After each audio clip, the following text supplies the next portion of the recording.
बिस्मिल्लाहिर्रहमानिर्रहीम। अस्सलाम वालेकुम नाज़रीन, आप यूट्यूब चैनल देख रहे हैं। मैं इमरान खान हूँ। Miss handling again miss handling, यानी बार बार मिस हैंडलिंग करते हैं, चीज़ों को गलत तरीके से डील करते हैं और फिर उनका जो नताइज हैं और उनके असरात ख़राब कर देते हैं।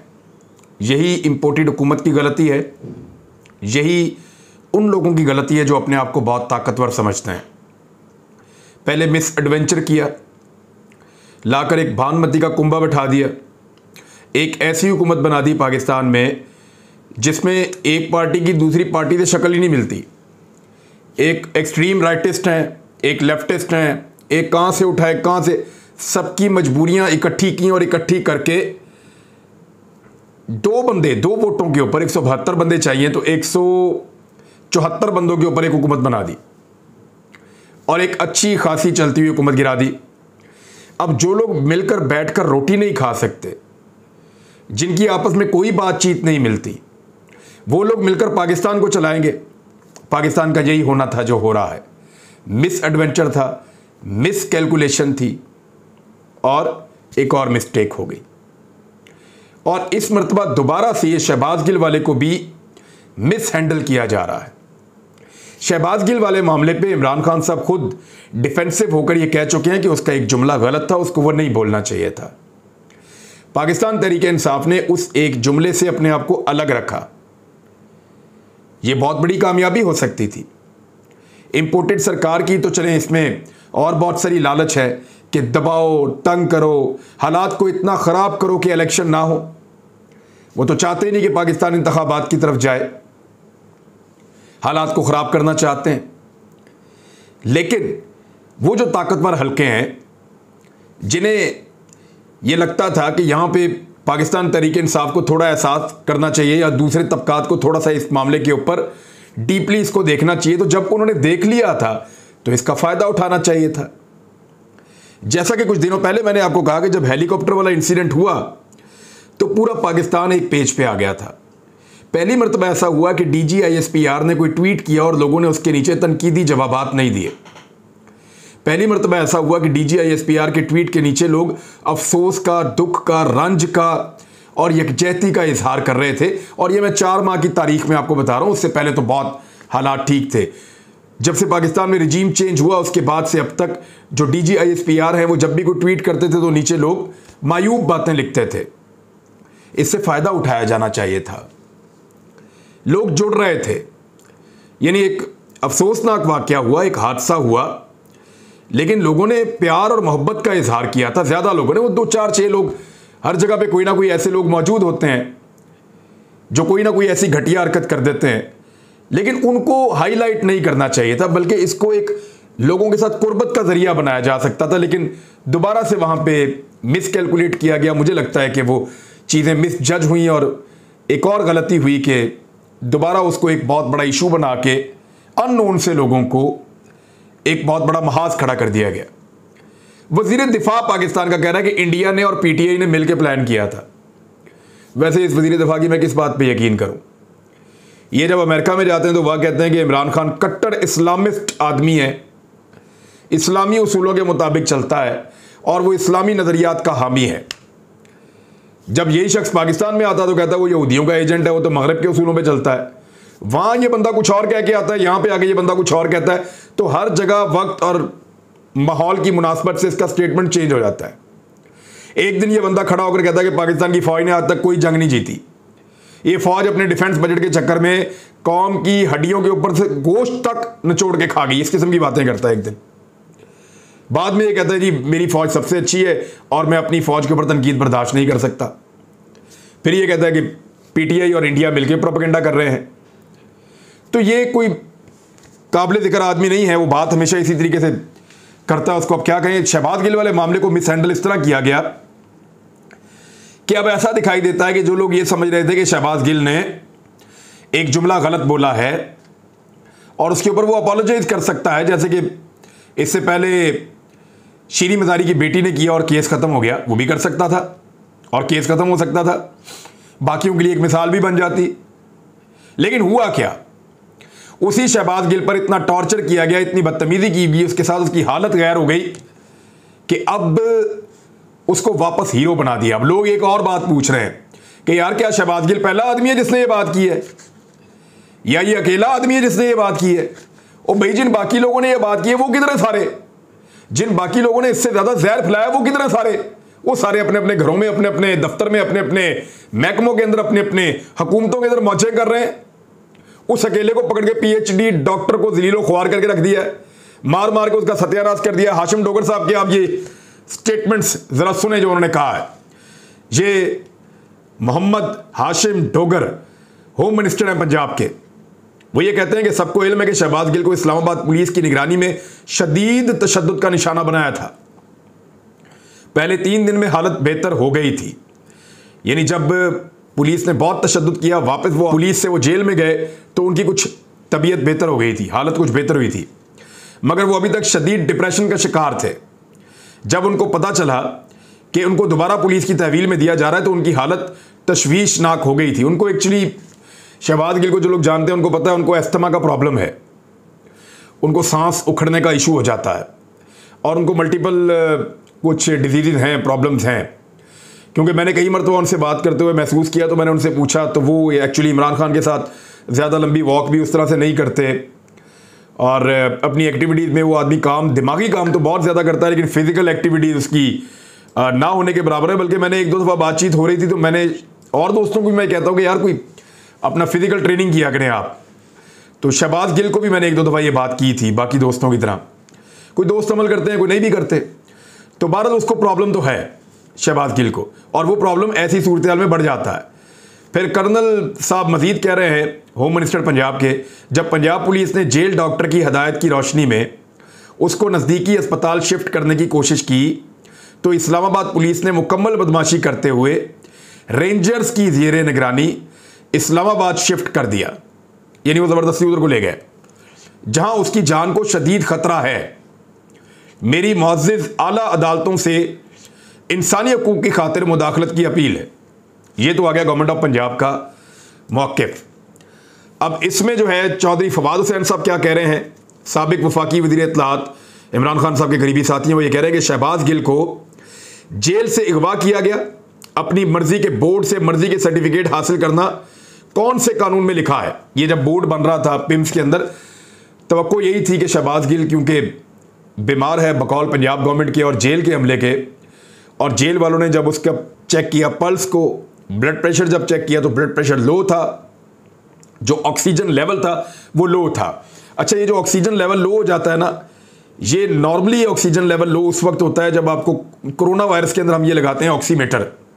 ऑक्सीमीटर एक चीज़ होती है, उसको आप ये उंगली पे लगा देते हैं तो आपको पता चलता है कि आपका ऑक्सीजन लेवल कितना है। तो हमें डॉक्टर ये कहते थे जब भी किसी को कोरोना होता था कि इसको 95 पे आपने मेंटेन करना है। 95 से नीचे जाता है तो समझे आदमी बीमार है, उसके फेफड़ों को प्रॉपर ऑक्सीजन नहीं मिल रही, तो ऐसी सूरत में उसको ऑक्सीजन लगा दी जाती थी। मुझे याद है हमारे घर के अंदर भी ऑक्सीजन सिलेंडर पड़ा हुआ था, तो घर में जब कुछ लोग बीमार थे तो मैं खुद उनको देखता था ऑक्सीमीटर लगा लगा के। तो क्योंकि बाकी सबको हमने अलग कर दिया था तो मैं डॉक्टर बन गया था थोड़ी देर के लिए, चंद दिनों के लिए, जब पहली मरतबा ये वेव आई थी।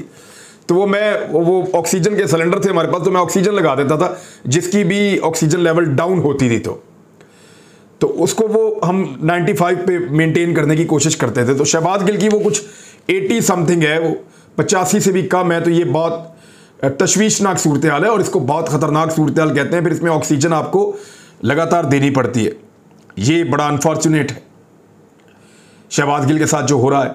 लेकिन ये तवक्को की जा रही थी कि जब वो पहुंचेंगे पिम्स में तो जो वहां पे डॉक्टर मौजूद होंगे वो ये कहेंगे कि जनाब नहीं, इसको तो आप ठीक है तो इसको ले जाए पुलिस और जाके इंटेरोगेट करे। लेकिन पिम्स में उन्होंने 5 बंदों का एक बोर्ड बनाया। उस 5 बंदों के बोर्ड ने ये कहा कि शहबाज गिल बीमार है, हम उसको एडमिट कर रहे हैं, ये अस्पताल में रहेगा। यानी उसको अस्पताल में रखने का डॉक्टर्स ने फैसला कर लिया कि वो अस्पताल में रहेगा। अब कुछ इत्तलात ये आ रही हैं कि सुबह इसको मुंतकिल कर दिया जाएगा इंटरोगेशन के लिए और दोबारा इसकी तफ्तीश की जाएगी। लेकिन मेरा नहीं ख्याल कि अभी बीमार आदमी को जो है वो मजीद टॉर्चर किया जा सकेगा, क्योंकि सारी दुनिया ने देख लिया है इससे ज़्यादा क्या जुल्म होगा। वहाँ पे पाकिस्तान तहरीक इंसाफ के कारकुन रात भर बैठे रहे, क्योंकि मैं ये वीडियो रिकॉर्ड कर रहा हूँ सुबह फजर के वक्त, तो तब तक तो कारकुन बाहर बैठे हुए थे और वो ये कह रहे थे कि हम शहबाज गिल को अब यहाँ से नहीं जाने देंगे। लेकिन पुलिस है, ताकतवर है, जब उन्होंने सुबह ले जाना होगा तो वो ले भी जाएंगे। एजाज चौधरी साहब ने कहा एक जुमला, एजाज चौधरी साहब का ये कहना था कि अंदर ऐसे लोग मौजूद हैं जिनको यहां पे नहीं होना चाहिए था। यानी पुलिस वाले मौजूद हैं, कुछ जो अस्पताल का अमला है वो मौजूद हैं, लेकिन कुछ ऐसे लोग भी यहां पे मौजूद हैं जिनको यहां पे नहीं होना चाहिए था। ये बात जो है वो शहबाज गिल साहब के कमरे में जाने के बाद एजाज चौधरी साहब ने फरमाई है। अब शहबाज गिल साहब का बनेगा क्या? मेरे ख्याल में अब बेल हो जाएगी और उनके लिए पूरे पाकिस्तान के अंदर एक हमदर्दी पैदा कर दी गई है। कुछ लोग जो है वो ज़हनी तौर पे बीमार हैं और वो इस एपिसोड के ऊपर भी सियासत कर रहे हैं, ताने दे रहे हैं। मैं अच्छी तरह जानता हूं शरीफ खानदान के लोग या वो लोग जो जेलों के अंदर गए, मैंने देखा उनको, उनके बारे में मैंने सारी वो चीज़ें भी देखी हैं, वो सारे एपिसोड भी देखे हैं। किसी को ऐसे टॉर्चर का निशाना नहीं बनाया गया सियासी वर्कर्स को जैसे शहबाज गिल को टॉर्चर का और बदतमीजी का निशाना बनाया गया है। यानी मैंने बहुत सारे सहाफ़ी जो मेरे से पहले गिरफ्तार हुए, मैंने उनसे पूछा तुम्हारे साथ ये रवैया हुआ था? उन्होंने कहा नहीं हमारे साथ तो नहीं हुआ। मैंने कहा तुम्हें ऐसे ऐसे करते थे? उन्होंने कहा जी हमारे साथ तो ये सब कुछ नहीं किया। मैं कहा यार मेरे साथ फिर क्यों किया है? वो हैरान होते कहते यार ऐसे तो हमारे साथ कभी नहीं हुआ। इससे पहले जो सहाफ़ी गिरफ्तार हुए उन्होंने बताया ऐसा नहीं हुआ। ये जो बाकी लोग पहले गिरफ्तार हुए हैं, 3-4 से मेरी बात हुई है। अच्छा, शहबाज गिल जो है वो इससे पहले जो लोग गिरफ्तार होते रहे, मैंने शरीफ खानदान को या बाकी जो लोग करप्शन केसेस में पकड़े गए, शाहिद खकान अब्बासी, जितने भी हैं, मैं क्या नाम लूँ सारों के, मैंने वो सारी जगह देखी हैं। ये क्लेम तो करते ना मैं काल कोठरी में रखा, कैदे तन्हाई में रखा, बासी खाना दिया, तकालीफ पहुंचाई, मैंने वो जगह देखी हैं। अगर मैं वो जगह वीडियो बना के आप लोगों को दिखाऊं ना तो पाकिस्तान की आधी से ज़्यादा आबादी कहे यार हमें वहीं पे रखो, आप हमने वहीं पे रहना, हमें वहीं पे रखो, आप जो सहूलतें वहाँ पे मौजूद हैं वो सहूलतें आप हमें दे दो, हमें आप वहाँ पे बंद कर दो। आधी से ज़्यादा आबादी पाकिस्तान की ये कहेगी। जो सहूलतें इनको मिली थी मैं बता देता हूँ कि क्या कुछ था। नैब में जब ये होते थे तो वहाँ पे इनके पास पूरा एक अच्छा खासा साइज़ का कमरा होता है, उसके अंदर AC, उसके अंदर जो है फ्रिज, उसके अंदर बेड, कुर्सी, टेबल, किताबें, रसाले और कुछ को तो टेलीफोन की सहूलत भी मैसर होती है। फिर ये बातचीत भी कर सकते हैं निगरानी के अंदर, और कुछ तो वैसे छुपा के फ़ोन रख लेते थे। फिर अटैच बाथरूम की इनको सहूलत मैसर होती है, तमाम तर सहूलियात के साथ एक जदीद अटैच बाथ इनको दिया जाता है। शहबाज शरीफ साहब के बारे में मैं 2 बातें आपको बता देता हूँ। मरीम नवाज साहब वाला तो मैंने सेल खुद देखा है, वो जब मोबाइल फ़ोन छीन रहे थे वो वीडियो मैंने देखा तो मुझे ऐसा लगा जैसे वो अपने घर में है, इतना शानदार कमरा था। शहबाज शरीफ साहब के बकौल एक दिन उनकी कुर्सी जो है उसको मूव करना पड़ गया खुद, तो वो कह रहे हैं मेरी कमर में दर्द हो गया। यानी उनको वहाँ मुलाजिम भी मैसर होते थे जो कुर्सी वगैरह मूव करते थे।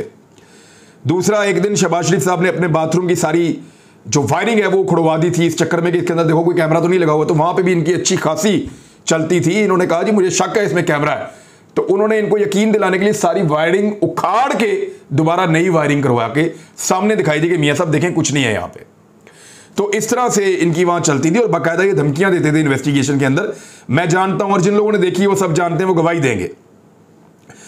शहबाज शरीफ के बेटे हमजा शहबाज साहब ने तो यहाँ तक धमकी दी थी कि अगर एक छिपकली नजर आ गई ना मुझे तो मेरी ब्रेकें जाके लगनी है अस्पताल में, उससे पहले मेरी ब्रेकें नहीं लगनी। क्योंकि हमजा शहबाज का थोड़ा सा ये कई लोगों को होता है प्रॉब्लम, मेरे एक भाई को भी है, वो छिपकली देखता है तो उसको एकदम फोबिया हो जाता है, वो बहुत परेशान हो जाता है। तो इसी तरह हमजा शहबाज को भी गालिबन छिपकली का एक फोबिया है, काकरोच का, छिपकली का। तो उन्होंने ये बात की थी, तो वहाँ इस बात का भी खास ख्याल रखा जाता था। तो ये सारी चीज़ें आपको समझ आ गई कि इन्होंने कभी भी वैसी कैद नहीं काटी। खाना घर से आ रहा है, 3-3 टाइम आ रहा है, फल आ रहे हैं। अच्छा, मैंने वो लिस्टें भी आपको एक दफ़ा पढ़ के सुनाई थी कि जब ये सुबह का खाना खाते थे तो दोपहर का लिख कर भेजते थे। जब दोपहर का खाना आता था तो शाम का लिख कर भेजते थे शहबाज शरीफ साहब, नवाज शरीफ साहब, और उसी तरह घर से खाना आता था। वो लिखी हुई लिस्टें मेरे पास मौजूद हैं आज भी। मैंने पिछले वीलॉग्स के अंदर बाकायदा वो आपको दिखाया भी हुआ है, उसका जो अक्स है कि किस तरीके से इनके घरों से खाने आते थे। सलमान सफदर साहब है नहीं वकील शहबाज गिल के, उन्होंने केस बड़े अच्छे तरीके से लड़ा। 5 उकनी बोर्ड ने, 5 उकनी बोर्ड जो है पिम्स अस्पताल का, इस्लामाबाद का, उन्होंने ये बात तस्लीम कर ली कि ये बंदा बीमार है, ये बंदा ठीक नहीं है, इसको हम एडमिट कर रहे हैं। तो उन्होंने उसको अस्पताल में एडमिट कर लिया है शहबाज गिल को, उसको मल्टीपल प्रॉब्लम्स हैं। अब आ जाए, सलमान सफदर साहब ने कहा कि अपने दलाइल में उन्होंने कहा कि FIR पे बहुत सारे सवालात उठते हैं। उन्होंने कहा कि जो उन्होंने बात की वो गैर मुनासिब हो सकती है लेकिन जुर्म के ज़ुमरे में नहीं आती। शहबाज गिल ने अपने बयान को तस्लीम किया है। रिमांड हासिल करने का मकसद सियासी इंतकाम का निशाना बनाते हुए मजीद तशद्दुद करना है। मैं मानता हूं जो कहा गया वो नहीं कहना चाहिए था, लेकिन यह बगावत या बगावत पर उकसाने के दायरे में नहीं आता। इस पर क्रिमिनल केस नहीं बनता। उन्होंने ईमान मजारी के, मैंने अभी आपको मिसाल दी, केस की मिसाल देते हुए कहा कि उन्होंने गैर मशरूत माफ़ी मांगी और FIR खारिज हो गई। उन्होंने कहा आपने देखना है कि मजिस्ट्रेट ने क्या ज्यादती की है। इस केस में मुलजिम को घेरा डालकर गाड़ी के शीशे तोड़कर गिरफ्तार किया गया। वीडियो में देखा जा सकता है कि मोबाइल मुलजिम से लिया गया। यह कैसे हो सकता है कि आजकल के दौर में कोई अपने मोबाइल के बगैर अपने घर से निकले। उन्होंने सवाल उठाया कि क्या बगावत पर उकसाने का मुकदमा दर्ज करने के लिए वफाकी हुकूमत से इजाजत ली गई। सलमान सफदर ने शहबाज गिल का बयान अदालत में पढ़कर सुनाते हुए कहा कि उन्होंने जो बयान दिया उसमें हुब्बुल वतनी झलकती है। इसमें सिर्फ एक जुमला नामुनासिब था, लेकिन वो भी जुर्म के जुमरे में नहीं आता। जिन लोगों ने फौज को गालियां दी उनको वजीर दिफा बना दिया गया है। उन्होंने मिर्जा असलम बेग का एक केस है और ये जो आपका था ना air chief marshal Asghar Khan case, उसका हवाला देकर कहा कि सुप्रीम कोर्ट ने अपने फैसले में लिखा है कि गैर कानूनी अहकामात ना माने जाएं। मेरे मुवक्किल ने भी यही बात की है। सलमान सफदर ने सवाल उठाया कि प्रोसिक्यूशन का दावा है कि मोबाइल फोन शहबाज गिल के पास मौजूद नहीं। जब मोबाइल फोन उनके पास नहीं तो फिर जिस्मानी रिमांड किस लिए दरकार है। उन्होंने अदालत को बताया कि शहबाज गिल के प्राइवेट पार्ट्स पर टॉर्चर किया गया है। तस्वीरें दिखाने के लिए तैयार हूं। सिर्फ टॉर्चर को देखते हुए नजरअंदाज नहीं किया जा सकता कि रिमांड का मकसद मजीद टॉर्चर करना है। मेरे तमाम दलाइल को नजरअंदाज कर दें, लेकिन इस केस की नौइयत देखते हुए जिस्मानी रिमांड का मकसद मुलजिम को टॉर्चर करना है। मुलजिम पर जिस्मानी तशद्दुद किया गया है और जिस्मानी रिमांड पर इसीलिए ज्यादा जोर भी दिया जा रहा है। आप सारे दलाइल को नजरअंदाज भी कर लें तो इस नुक्ते को नजरअंदाज नहीं किया जा सकता। शहबाज गिल साहब ने chief justice of Pakistan Umar Ata Bandial साहब को खत लिख दिया है और मुझे भी यानी उम्मीद आखिरी यहीं पे होती है। सुप्रीम कोर्ट ऑफ पाकिस्तान आखिरी उम्मीद होती है हर पाकिस्तानी की। हाई कोर्ट, सुप्रीम कोर्ट, ये बड़ी अदालतें हमारी उम्मीद होती हैं हमेशा। और चीफ जस्टिस ऑफ पाकिस्तान सबसे बड़ी उम्मीद होते हैं पाकिस्तान की। जब भी कभी ज्यादती या जुल्म हद से ज्यादा बढ़ जाए तो फिर आप उसी तरफ देखते हैं नजरें उठाकर। तो शहबाज गिल ने वहां पे एक अपील की है और अपने कज़न के ज़रिए से की है उन्होंने अपील, और ख़त में चीफ जस्टिस से मामले का नोटिस लेने की इस्तदा की गई है कि बुनियादी इंसानी हुकूक की खिलाफ वर्जी की जा रही है। कुछ और खबरें भी आपसे शेयर करते हैं। कल अपना ख्याल रखिएगा। अल्लाह हाफ़िज़।